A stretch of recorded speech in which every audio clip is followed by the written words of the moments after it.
ingat kekayaan itu juga cobaan dari Allah Subhanahu wa taala. Saat kau kaya, kau juga dicoba oleh Allah Subhanahu wa taala.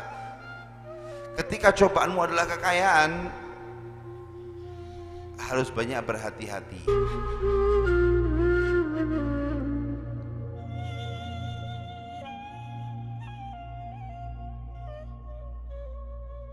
Karena ingat kekayaan itu juga cobaan dari Allah Subhanahu wa taala. Saat kau kaya, kau juga dicoba oleh Allah Subhanahu wa taala. Ketika cobaanmu adalah kekayaan, harus banyak berhati-hati. Tapi ketika cobaanmu adalah kemiskinan, maka kamu harus bersyukur kepada Allah Subhanahu wa taala. Makanya di sini Al-Imam Abdullah bin Alwi Al-Haddad beliau berkata, kalau kok subhanallah kamu saat ingin dekat dengan Allah diberi kemiskinan, yang syukur kepada Allah. Kenapa? Karena ketahuilah dunia ini adalah musuhnya Allah.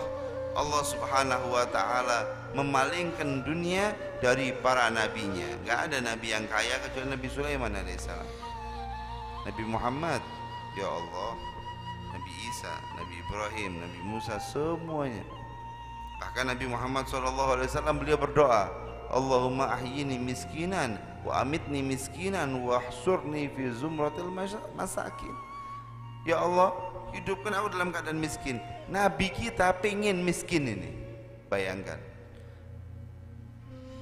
Kita yakin Nabi Muhammad adalah Nabi Allah Subhanahu wa taala. Apa yang muncul dari Nabi Muhammad wajib kita imani. Bayangkan Nabi Muhammad berkata, Allahumma ahyini miskinan. Kira-kira ketika Nabi Muhammad sudah berdoa seperti itu dan meminta kepada Allah Ta'ala seperti keadaan seperti itu, kira-kira keadaan tersebut buruk apa baik? Pasti keadaan tersebut adalah keadaan terbaik. Kenapa? Karena kalau keadaan itu buruk, nggak mungkin Nabi Muhammad minta. Kalau keadaan itu jelek, Nabi Muhammad nggak mungkin minta. Tapi keadaan itu Nabi Muhammad minta, Allahumma ahyini miskinan. Ya Allah, hidupkan aku dalam keadaan miskin. Wa amitni miskinan. Ya Allah, matikan aku dalam keadaan miskin. Wahsyurni, ya Allah, kumpulkan aku nanti fi zumratil masakin, di dalam golongannya orang-orang yang miskin, kata Nabi Muhammad sallallahu alaihi wasallam. Maka itu ikhwani rahimakumullah, ketika engkau dapat cobaan ini, cobaan kemiskinan ini, keadaanmu pas-pasan, penghasilanmu segitu-gitunya, yang syukur kepada Allah Subhanahu wa taala, karena engkau ditakdir fokus sama Allah Subhanahu wa taala. Dan apabila sebaliknya, saya ditakdir menjadi orang kaya, bagaimana? Engkau berarti juga dicoba oleh Allah Subhanahu wa taala. Apa cobaan orang kaya? Satu, berapa banyak kekayaanmu tersebut menjadikan derajatmu tinggi di akhirat kelak. Pemasukanmu itu, sudahkah, fikirkan, sudahkah pemasukanmu itu menjadikanmu tambah derajatnya di sisi Allah Subhanahu wa taala apa tidak? Kalau kekayaanmu belum bisa menjadikanmu derajatnya tinggi di sisi Allah, maka berarti engkau belum lulus dari cobaan tersebut. Kemudian apabila engkau diciptakan jadi orang yang kaya, dilancarkan rezekinya, tanganmu berkah seperti Sayyidina Hasan bin Syekh Abu Bakar bin Salim, saat kau memiliki dunia, mudahkah hatimu untuk mengeluarkannya? Mudahkah tanganmu untuk mengeluarkannya?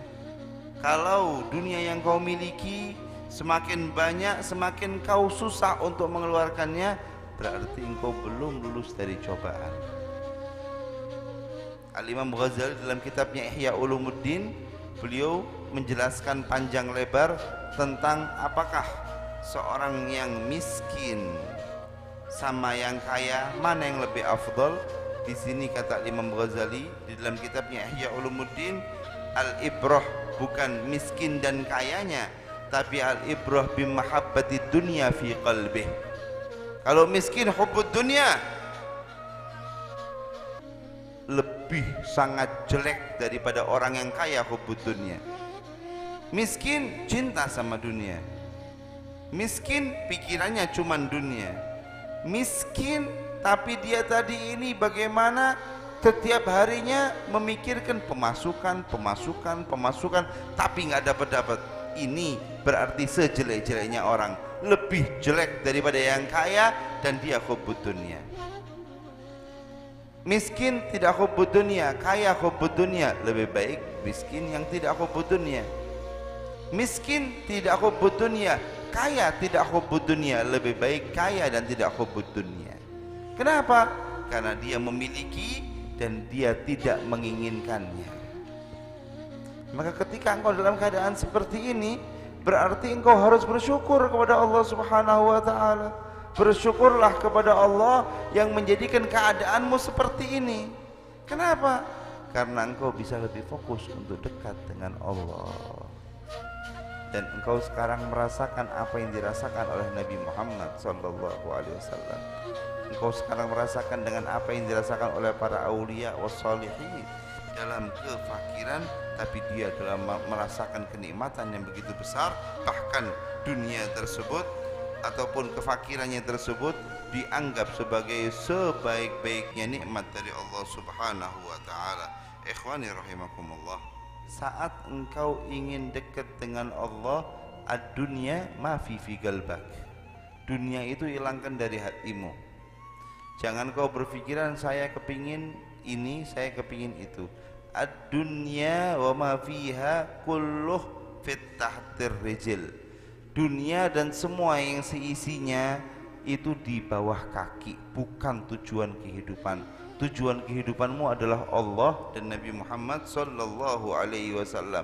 Tujuan kehidupanmu adalah bagaimana engkau bisa dekat dengan Allah dan dekat dengan Nabi Muhammad sallallahu alaihi wasallam. Tujuan kehidupanmu adalah bagaimana engkau bisa membahagiakan Sayyiduna Muhammad sallallahu alaihi wasallam.